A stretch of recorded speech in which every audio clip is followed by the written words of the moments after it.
सम्पूर्णमा न्याय हो या म राहुल शाह कक्षा 12 मा अध्ययनरत कानुन संकायको विद्यार्थी। आज यहाँ उपस्थित हुनुभएका सम्पूर्णमा कानुन दिवसको शुभकामना। मेरो एउटा प्रश्न के रहेको छ भन्दाखेरि हामी न्याय समितिको कुरो गर्दैछौँ, तर न्याय समिति वास्तवमा समाजमा मेरो विचारमा असफल हुँदै गइरहेको छ। मान्छेले अलिकति सानो समस्या पर्ने बित्तिकै उ इलाकामा पुग्छ, चौकीमा पुग्छ, न्याय समितिमा किन पुग्दैन? विश्वास छैन र? यो कुराप्रति गम्भीर हुनु धेरै आवश्यक छ।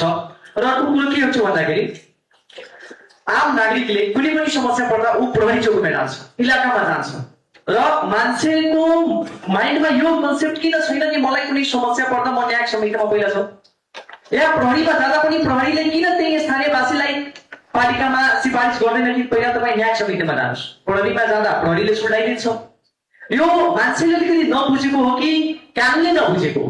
मान्छे त्यहाँ जाँदा हामी यहाँ न्याय समितिको कुरो गरिरहेको छौँ, न्याय समितिको कुरो गरिरहेको छौँ, तर यदि तथ्याङ्क निकाल्ने हो भने जति केस, जति मामलाहरू, जति समस्याहरू प्रहरी चौकीले सुल्टाएको छ त्यति न्याय समितिले सुल्टाएको छैन।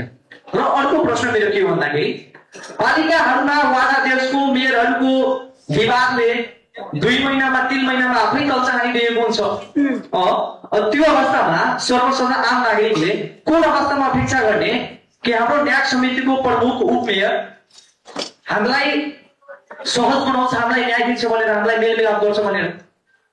र आज यो कानुन दिवसको अवसरमा यसले प्रश्न हुन्छ कि आज यो धनुषा जिल्लामा 18वटा पालिका रहेको, स्थानीय सरकार रहेको, 18वटा स्थानीय सरकार रहेको मध्ये 3-4 जना मात्र आएको छ न्याय समितिको। यसले छलङ्ग प्रश्न हुन्छ कि न्याय समितिले हाम्रो यो देशमा अर्थात् यो जिल्लामा, हाम्रो मध्य प्रदेशमा रहेको कुना कुनाको गल्लीमा कतिसम्म आफ्नो पहुँच र पहिचान र न्यायमा पहुँच बनाएको छ भनेर। हस्त, धन्यवाद।